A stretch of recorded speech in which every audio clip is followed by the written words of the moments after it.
সবাই মিলে বিশ্বনবীর কাছে যে বলবে ইয়া রাহমাতাল লিল আলামিন। দেখেন আমাদের কি অবস্থা, আজকে কেউ সুপারিশ করতে পারবে না।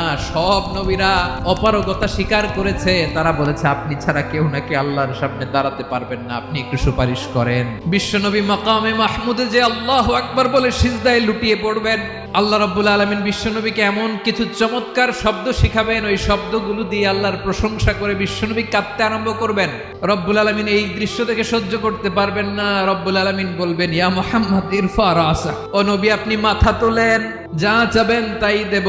ওয়াশফা তুশাফা, যার জন্য সুপারিশ করবেন তার সুপারিশ কবুল করে নেব। প্রতিটি নবী বলবেন নফসি নফসি, আল্লাহ তুমি আমারে বাঁচাও আমারে বাঁচাও। বিশ্বনবী মাথা তুলবেন, তুলে বলবেন রব্বি হাবলি উম্মতি, আল্লাহ তুমি আমার গুনাহগার উম্মতকে